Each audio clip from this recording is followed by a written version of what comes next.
2 Chronicles 3, 1 through 17. Devotional focus verse. Then Solomon began to build the house of the Lord at Jerusalem in Mount Moriah, where the Lord appeared unto David his father, in the place that David had prepared in the threshing floor of Ornan the Jebusite. 2 Chronicles 3, 1.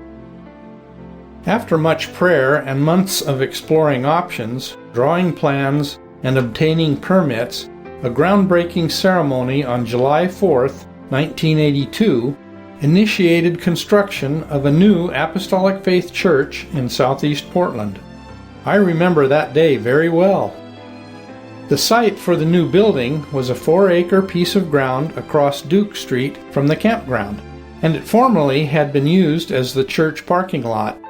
In my early childhood, I had joined other children on the huge steel merry-go-round that stood on the southeast corner of that lot.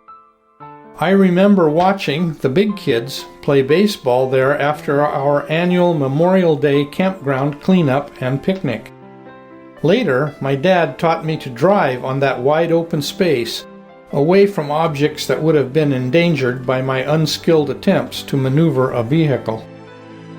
Those are good memories, but what took place on that hot summer day in 1982 and in the months that followed is special to me in a different way.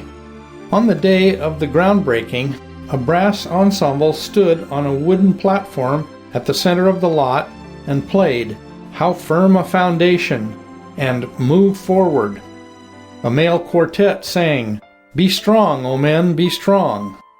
Brother Elmer Luca, who was to supervise the project, commented at the ceremony, "We can put the boards together, drive the nails, mix the concrete, and lay the stones, but we are looking for something greater than that. We are looking for God to come down and put His seal of approval and blessing upon this building." Actual construction began on August 1st, and I joined many from the Portland congregation who frequently stopped by to watch as the project progressed. Over 1,000 yards of concrete went into the foundation, and 8 huge pillars were poured to anchor the main framework of the building. Gradually, the project moved through the various phases. Walls were erected, wiring and plumbing installed, sheetrock applied, and cabinets put in place. Workers from the Portland congregation and many of our branch churches worked side by side, putting up the exterior brickwork, painting walls, crafting interior railings, laying carpet, and installing pews. By the spring of 1984, the one-time parking lot was the site of a beautiful new church for the Portland congregation. As I read today's text about the construction of the house of the Lord in Solomon's day, I thought about the people who undoubtedly watched with great interest as the temple began to take shape. Like those of us who observed the construction of our Portland church, did they think ahead to the day when they would worship there? Did they anticipate the blessing of the Lord coming upon that beautiful structure? Although the churches where most believers worship cannot compare with the grandeur of Solomon's temple, the size or magnificence of a church building is not what is truly important. Even the care and craftsmanship by dedicated workers is not what matters most. What hallows the house of God is the presence of God Himself. Wherever the Spirit of God dwells is a blessed place. In the decades since our Portland church was dedicated, we have been blessed to feel God's presence meet with us there, and that is true wherever the people of God gather with grateful hearts to honor Him. Let us thank God for our churches and for our freedom to worship, and may we always come into God's house with a mindful awareness that we are there to meet Him. Background information. Chapter 3 relates how Solomon began the construction of the permanent house of the Lord on Mount Moriah in Jerusalem. Dimensions for the structure are recorded in verse 3. Details are given regarding the outer porch or vestibule and the holy place. See verses 4 through 7. Followed by a description of the inner Holy of Holies.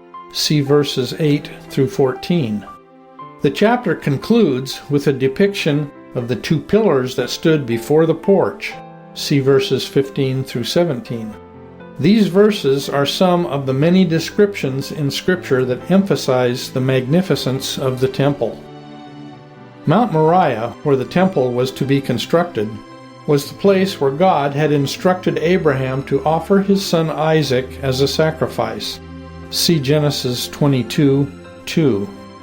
It was also the site of the threshing floor of Ornan, where David sacrificed to the Lord and prayed for an end to the plague which came upon Israel after he sinned by taking a census. See 1 Chronicles 21. The date given in verse 2 for when Solomon began to build is not an indication that he delayed the start of the construction project for 4 years. He likely began organizing to fulfill his God-ordained task in the first year of his reign. However, it would have taken some time to request and obtain timber from Lebanon, as well as the other needed materials for building as described in the previous chapter. The measurements given in verses 3 through 4 for the holy place are comparable to those noted in 1 Kings 6:2. The Jewish historian Josephus recorded that the building was divided into the two sections by a partition of cedar wood with a door overlaid with gold and covered by a costly curtain.